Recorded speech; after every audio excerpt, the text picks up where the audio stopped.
Там так много людей, они все на меня смотрят, со мной, наверное, что-то не так. Лучше не пойду туда, вдруг скажу что-то не так и опозорюсь, а они будут смеяться. Я точно не так что-то сказала. Что они подумают? Я странно одета, да? Друзья, если подобные мысли вам знакомы, то, пожалуйста, оставайтесь со мной и посмотрите это видео.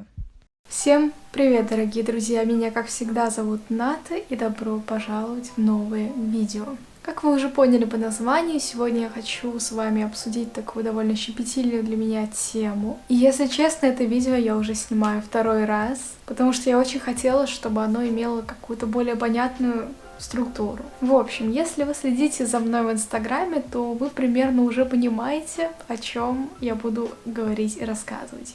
Дисклеймером скажу, что я не врач, не терапевт и даже не психолог, поэтому, скорее всего, термин социофоб я буду использовать не совсем правильно и тыкать его туда, куда не нужно. Просто мне так будет легче выражаться, чем говорить тревожность на фоне социальных взаимодействий или что-нибудь такое. Будем называть это социофобией, хотя официальный диагноз мне никто не ставил, так как я бедный человек, у меня нет денег на психотерапевта. Также, если вам кажется, что определенный спектр критерий, допустим, данного заболевания подходит и для вас, проконсультируйтесь с терапевтом, врачом, прежде чем начинать любое самолечение, самодиагнозы и так далее. Это очень вредно, пожалуйста, не надо. Я справляюсь сама, но не значит, что у вас будет точно так же, и всегда намного лучше будет именно с терапевтом. Что же такое социофобия? По сути, это вид тревожного расстройства, который выражается какими-то навязчивыми мыслями, страхами,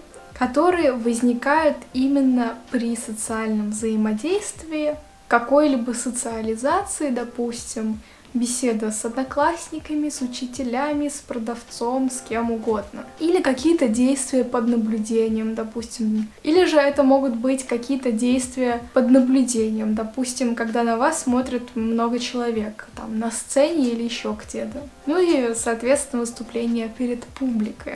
Вообще, насколько я знаю, это считается очень-очень распространенной вещью, и где-то 90% вообще всего населения когда-либо чувствовали определенные страхи или ощущали что-то подобное. И многим кажется, что это просто что-то нормальное, это скромность или застенчивость. Но дело в том, что есть большая разница, потому что когда у вас социофобия, вас эти страхи и навязчивые мысли действительно стопают, останавливают перед какими-то действиями. И иногда вы хотите чего-то достичь, что-то получить, допустим, завести новых друзей, но вы боитесь. И вы overthink у себя в голове, пойти на новую вечеринку, познакомиться с новыми людьми, разговаривать, социализироваться. У вас это вызывает очень сильную тревогу, и, соответственно, вы этого не делаете. Но дома продолжаете париться, что у вас нет друзей. Знакомо? Или же, я не знаю, вы хотите стать актером, певцом, стендап-комиком, но постоянно думаете о том, что на вас будут смотреть люди, что они будут вас как-то осуждать, что вы опозоритесь, что все будут смеяться, запомнят, что-то подумают и так далее. И, соответственно, эти страхи и навязчивые мысли, они очень отрицательно влияют на вашу жизнь и качество жизни. И если вы хотите улучшить качество своей жизни, то, естественно, с этим надо как-то бороться. Лучше всего с врачом, но можно, конечно, поинтересоваться в интернете, как делала я. И что ж, наконец-то я поделюсь спектром своих страхов и навязчивых мыслей, которые посещали меня всю жизнь до определенного момента. Я не могу сказать, что я полностью вылечилась, я больше совершенно ничего не боюсь, никаких социальных взаимодействий, но это стало настолько меньше, настолько невлиятельной частью, практически невлиятельной частью на мою жизнь, что я и просто не могла молчать. Наверное, страх, который, как мне кажется, был со мной всю жизнь, это, естественно, страх как-то облажаться, опозориться, сказать что-то не так. Настолько, что иногда я могу или я могла, точно не могу сказать, что я могла в прошедшем. Допустим, я могла раньше после обычной беседы с человеком, который мне абсолютно безразличен, будь то сосед или кто-то там в школе, университете, после разговора с ним я могла еще долго обдумывать, так ли я сказала, а вот одно слово я вообще неправильно произнесла. Он подумает, что я глупая. ну, значит, я выгляжу глупой у всех в глазах. И я могла реально вот целый день ходить и думать, блин, вот надо было сказать по-другому. Как так? Как сейчас вернуть и переделать это? Я до сих пор иногда сталкиваюсь с тем, что я начинаю думать о том, что я не так сказала в разговоре, или что я не так выступила, еще что-то. К вещам, которые мне помогают об этом не думать, мы перейдем попозже. А пока что продолжаем. Ну и в топом скажу, что, конечно, я думаю, многие из вас действительно тоже сталкивались с подобными. Мне же это действительно мешало жить, и после любого разговора я могла долго париться, или я, наоборот, предпочитала молчать в какой-то тусовке и ничего не говорить, чтобы потом не нервничать, что я что-то не так сказала. Но в итоге потом я нервничала, потому что я ничего не сказала. Также у меня было ощущение, что на меня все смотрят. Я прекрасно понимаю, откуда оно взялось. И в какой-то момент действительно на меня смотрело больше людей, чем обычно.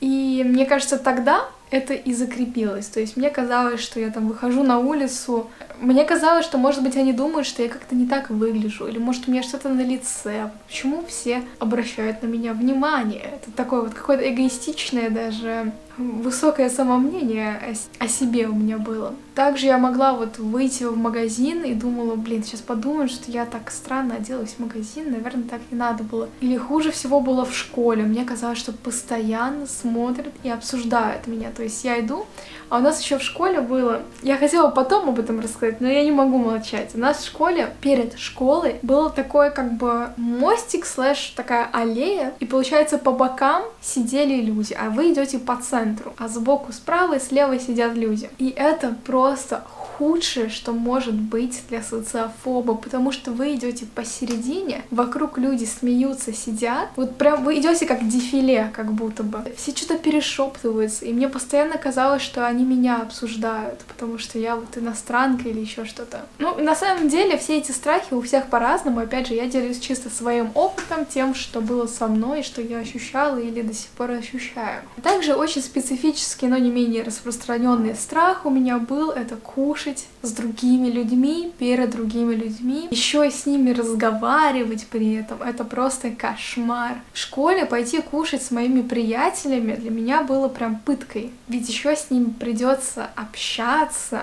При этом мне было страшно, что я как-то буду жевать или еще что-то выглядит как-то глупо, еще буду при этом разговаривать и обо мне что-то подумать. То есть настолько все плохо было. Что уж говорить там покушать на камеру, это вообще забейте. Я и не могла представить, что смогу это делать. И вообще, и поэтому я предпочитала, если я находилась в компании, то вообще не кушать, либо кушать что-то, что не так неловко кушать, если вы понимаете, о чем я. То есть нет не какой-нибудь там бургер, знаешь, когда все вот течет у вас по рукам, а я не знаю, взять какой-нибудь там маффин, еще что-то, то, что кушать будет легко. Из-за этого я кушала очень плохо. Ну и, конечно же, куда без страха выступления перед людьми. Тут мне все более сложно отвечать в классе и у доски. Конечно же, мне было очень страшно, особенно во французской школе, и особенно в начале моего переезда, когда я... Так, друзья, у меня появился чай.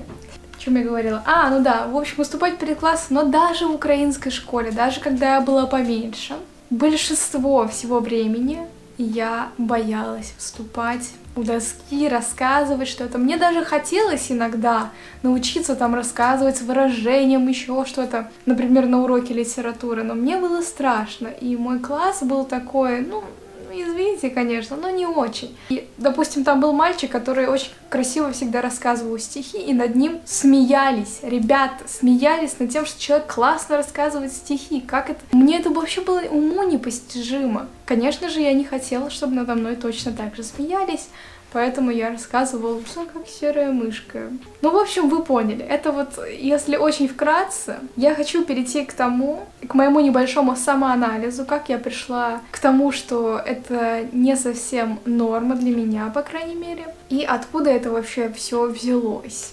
До 2 класса я была абсолютно нормальным ребенком, общалась, у меня была куча друзей. Но во 2 классе я все еще училась в Украине, и меня перевели в другой класс.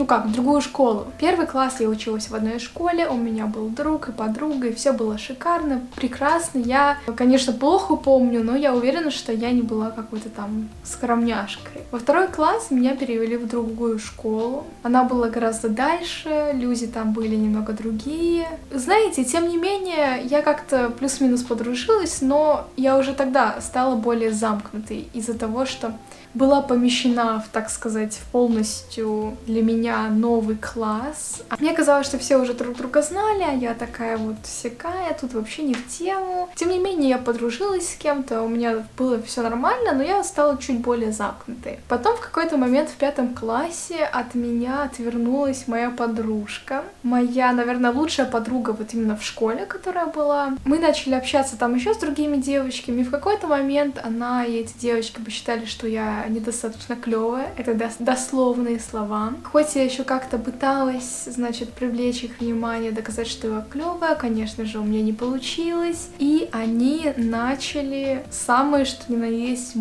меня, а именно вот эта девочка, с которой я больше всего и общалась, она была главарем этого буллинга. Оставляли мне какие-то неприятные записки. Причем, ребята, ну 5-6 класс, какой буллинг вообще, вы о чем? Как-то обсирали меня, ходили по школе, смотрели на меня и смеялись, все в таком стиле. Конечно, мне было дико обидно, потому что это все-таки была моя подруга, несмотря на то, что у меня были еще друзья, но когда такой близкий человек от вас резко отворачивается по непонятным причинам, конечно же, на вас это оставляет какой-то след. Дальше хуже. Мне пришлось рассказать своей маме, так как я просто не могла уже сидеть на уроках. Знаете, я сижу, помню, на уроке биологии. Мне приходит, значит, записочка, где меня обсирают, говорят, что я, короче, лохушка. Я сижу уже, просто плачу на уроке. Мои одноклассники такие, типа, ты чего, все нормально? Вот, поэтому я рассказала своей маме, она рассказала учительнице, учительница рассказала всем. Конечно, меня после этого перестали, девчонка, видимо, испугалась, не знаю. И со мной начали разговаривать другие одноклассницы. Знаете, там человек, который со мной никогда в жизни не разговаривал, подходит ко мне и такой: «Привет, как дела?» Они хотели как лучше, сделали немножко лучше, действительно, но при этом я ощущала себя какой-то не такой. То есть я даже, тогда понимала, что учительница поговорила со всеми, что она сказала, что девочки, тяжело, подружитесь с ней. И я ощущала себя такой особенной в плохом плане, что я просто ото всех закрылась. То есть мне это их общение было не нужно в таком формате. И не знаю, я ощущала себя как такой маленькой, зажатой, да, и что все вокруг какой-то своей тусовки, а я вот непонятно где, непонятно с кем. В общем, через 2 года произошло то же самое с моей другой подругой со школы. Тоже куча скандалов, буллинга. Человек, которого я считала вообще лучшей подругой на тот момент, или одной из лучших, вот так вот, точно так же резко от меня отвернулся, сказал, что я не клёвая. Опять же, у меня вообще не горит на эту тему, я это 100 лет назад прожила и отпустила, я просто рассказываю для бэкграунда, да. Если вдруг вы это смотрите, то все вообще классно, можете мне написать,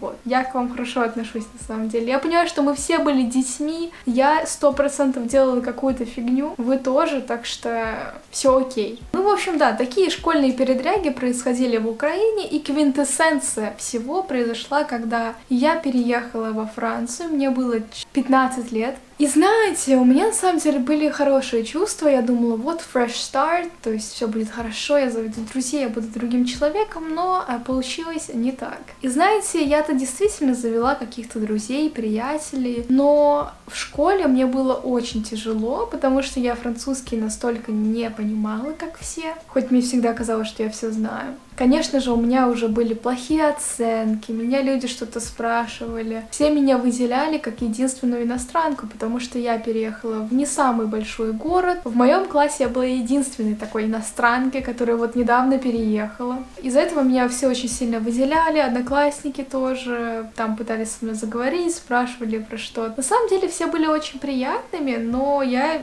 ощущала себя полным пришельцем. Я многие шутки ничего не понимала, просто делала вид. Оценки Оценки у меня были кошмарные. Это очень сильно било по моей самооценке. Я не хотела вообще уже ничего ни с кем общаться. Была такой очень закрытой и тихой. Хотя меня периодически звали там и на тусовки, и в крутую компанию посидеть. Меня это все вызывало все больше и больше тревога, и в какой-то момент я уже начала бояться с ними кушать. Плюс у меня развилась мизофония, это вообще отдельный разговор. Стало вот реально все больше и больше в себе закрываться. Мы еще там приезжали в Украину на пару месяцев. Меня вырвали из школы. Я вернулась. Все меня опять выделяли еще 1000 раз больше. Вот девочка уехала, она иностранка, она приехала, у них в стране война. Это все очень сильно на меня давило. Учителя на меня очень сильно давили. Меня как-то публично обосрал учитель математики. Он пошутил очень токсично про Украину или про украинок. Я даже не до конца это поняла, за меня вступились одноклассники. Просто я сейчас понимаю, насколько классные у меня были одноклассники, насколько никто на самом деле меня или кого-либо не булил. Блин, классные люди были, я просто всех тоже просрала из-за своей социофобии. В общем, в какой-то момент я уже не хотела ни с кем кушать, общаться, не хотела ходить ни на какие тусовки, никуда гулять, потому что я очень сильно тревожилась от любого взаимодействия с людьми, и, соответственно, мне легче было сидеть дома и просто говорить, что я заболела и еще что-то, чтобы ни с кем не гулять и не разговаривать, так как пришлось бы разговаривать на французском, я бы боялась опозориться, боялась что-то не так сказать. Это тоже очень сильно повлияло на вот этот страх опозориться. Это то, что, конечно же, когда я только переехала, я делала ошибки во французском. И я очень сильно думала, что всех это так сильно будет волновать, что я сделаю какую-то ошибку, хотя это полный бред. Я никого страх ничей не обесцениваю, только свой. В общем, как-то так. Много всего было, я уже рассказывала в одном из своих видео. Мало того, что я никогда после школы не ходила гулять со своими одноклассниками, приятелями, да, с которыми я дружила в школьное время, так еще и я просто как шпион избегала совместного обеда. Я говорила, что «О, нет, я иду домой» или «Я иду еще куда-то», а на самом деле я шла в фастфуд, забегаловку, такую типа столовку, где вы сами накладываете еду. Я знала, что они туда никогда не ходят. Я шла туда, брала какой-то десерт самый дешевый, потому что еду покупать было бы очень дорого. А это все находилось в торговом центре недалеко от моей школы. Садилась там на 2-й этаж, куда было нельзя, там был заборчик, и там никогда не горел свет, ну, практически никогда. И я сидела там в темноте, кушала одна и рисовала что-то в блокноте, потому что мне так было спокойно. Я восстанавливала энергию перед тяжелой вечерней учебой. И в топом для тех, кто не знает, скажу, что во Франции перерыв на обед целый час, и вы можете учиться, допустим, с 9 до 12, с 12 до часу или иногда даже дольше, вы можете пойти куда угодно покушать. Хоть домой реально сходить, если вы недалеко живете, в забегаловку, кафе, куда угодно. И мои друзья чаще всего покупали сэндвичи и сидели там как раз недалеко от этой забегаловки. И иногда я их могла даже в окно увидеть. Как бы им было не видно, что внутри, поэтому все нормально. Мне немного стыдно, потому что, знаете, меня звали, я вот так в наглую врала, просто потому что я не хотела испытывать всю эту тревогу. Так, наверное, достаточно бэкграунда. Теперь я расскажу, что мне помогло. Не для всех это работает, опять же, пожалуйста, проконсультируйтесь с врачом, не слушайте мои советы. Это не советы, я просто говорю, что помогло именно мне. На самом деле, я могу сказать, что это практически поменяло мою жизнь и восприятие многих вещей. Одна из первых вещей, которые мне действительно помогают, это просто заниматься своей самооценкой. В универе и в последних классах школы мне помогло только то, что я была уверена в своих знаниях, то есть в этом была какая-то уверенность. Я не думала, что надо мной будет кто-то смеяться, потому что как я опозорюсь, если я все наизусть знаю. И это тоже не совсем правильно, но мне тогда это помогало. Стоит просто осознать и понять, что, во-первых, у всех есть право на ошибку, и вы действительно можете опозориться. Это может произойти. Но что страшного может произойти? То есть меня успокаивает, если я в голове своей прокручу какие-то страшные моменты, которые могут произойти. Допустим, я сильно опозорюсь, или какой-нибудь кастинг-директор меня сильно оскорбит, что было уже в моей жизни. Или еще что-то. И потом просто думаю, ну ладно, я вроде в своей голове я все равно пережила этот момент. То есть, надеюсь, я нормально выражаюсь. выражаюсь, ни одна ситуация на самом деле для вашей жизни не критична, как бы вам ни казалось. То есть, будь то карьера или еще какие-то такие взаимодействия, это не критично, вы всегда найдете выход. Вы не умрете сразу после неудачного кастинга или неудачного собеседования или неудачного экзамена. Вы не упадете. Все, это не конец жизни. У вас будет еще шанс. В жизни у вас миллион, тысячи, триллионы шансов будет. Поэтому мне помогало именно подумать о том, что даже если я опозорюсь, то, во-первых, всем будет все равно. Ну и что? Я же не умру от этого. Первое, конечно же, это столкнуться лицом к лицу со своими страхами. В какой-то момент я поняла, что я очень хочу играть в кино, театре, где угодно. Я хочу быть актрисой именно, а не просто писать сценарии. И в школе, в средней школе во Франции я ходила на театральный урок, как это сказать. И я просто очень его обожала, на самом деле. Это было такой safe space, где мне было не страшно опозориться, мы все смеялись как-то. Было весело, классно и приятно, и спокойно. Вот. Но в старшей школе, как раз когда у меня социофобия была на максимуме, попробовала пару раз ходить на урок театра. Естественно, там уже был другой преподаватель, другая группа, очень большая. Большинство из них незнакомые мне люди. Я очень хотела туда ходить, но мне очень не нравился преподаватель. И сама обстановка, она была не такой спокойной, я не чувствовала себя там безопасно. Просто у нас учитель еще немного булил учеников, хотя он сам был неудачником. Мне, в общем, это не нравилось, поэтому я туда не ходила. И все, моя театральная история на тот момент была закончена, и в какой-то момент я осознала, что вот я опять хочу этим заниматься. Я уже тогда успела посниматься даже в массовке, то есть я не знаю, как я это пошла без какого-либо театрального опыта туда. И было ничего, знаете, я, конечно, нифига не завела там друзей. Я очень пыталась поговорить с кастинг-директором, но разговор клеился так себе. В принципе, был какой-то, знаете, потенциал. И вот 2 года назад я решила пойти на курсы театральные, уже более серьезные, в осознанном возрасте, после кучи опыта, после универа. Кстати, я не рассказала, как было в универе, но было примерно как в школе. Может быть, на долю поменьше было социофобии. К тому же мне приходилось уже тогда сталкиваться со своими страхами, а именно звонить по телефону и искать квартиру и стажировку. Это очень много социального взаимодействия, очень сложного. И я раньше, я уже говорила, очень боялась звонить по телефону. Я забыла это упомянуть. По любому делу я боялась звонить, по административным делам, в банк, каким-то даже знакомым, если это не русскоговорящие.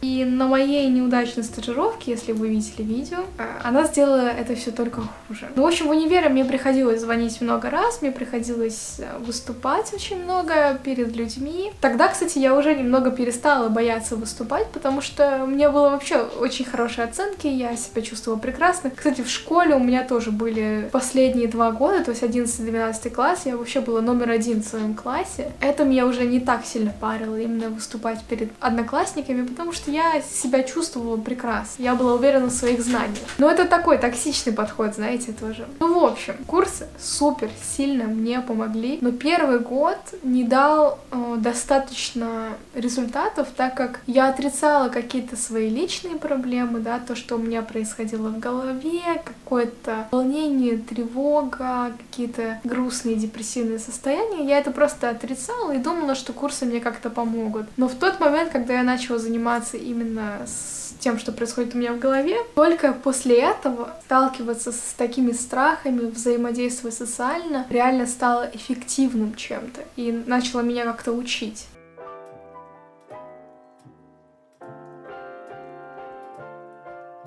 И в-третьих, это я себя же и накручиваю, то есть никто о вас не думает постоянно, извините, конечно, никто не думает о ваших неудачах больше, чем вы сами. Абсолютно никто. Вот у вас что-то произошло в школе, где вы прям серьезно опозорились перед всем классом. На следующий день, в тот же вечер, вы идете домой, и весь вечер вы будете об этом думать, возможно, плакать, переживать еще что-то, не хотеть завтра идти в школу. На самом деле, никто из ваших одноклассников об этом думать не будет. А если кто-то и подумает, то это пройдет 5 секунд, он уже забудет, и через неделю у вас вообще никто не вспомнит. Так что это и есть то, что вы себя сами накручиваете. Вот такой же страх, да, что на вас все смотрят и вас все обсуждают. На самом деле это не так. Это шокирующе, но это не так. Может быть, на вас кто-то и посмотрел. Скорее всего, он вообще думал про свою кошку дома. Вы этого не знаете, вы это никак не узнаете, совершенно никак. И на вас это никак не влияет, что самое гениальное. Какая разница, что о вас подумал прохожий, если он даже подумал. То есть мы возвращаемся к пункту того, что представим самую худшую ситуацию. Ну и, конечно же, просто быть своим лучшим другом. Только вы можете себя успокоить, скорее всего, никто вас не может успокоить. Относиться к себе так, как вы хотели бы, чтобы к вам кто-то относился, и так, как вы хотите относиться к другим людям. Все эти вещи довольно-таки переплетены. Опять же, научиться себя не накручивать, потому что от этого вред только вам, больше никому. Точно так же, как какие-то обиды, еще что-то. Скорее всего, это будет вредить вам больше, чем другому человеку. Очень много всего хочу рассказать. Надеюсь, что я рассказала хотя бы половину всего, что у меня есть в своей голове, и я вас не запутала. Пожалуйста, напишите в комментариях, если вам знакомо, что, может быть, вам помогает помочь. Я села камера, настолько долго я про это все рассказывала. В общем, спасибо всем большое. Ставьте лайк, если вам понравилось это видео. Пишите, о чем еще поговорить. Стоит ли еще что-то рассказать про это?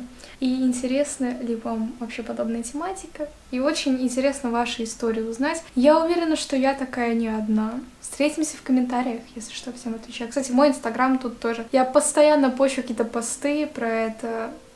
Вот. Всем пока-пока!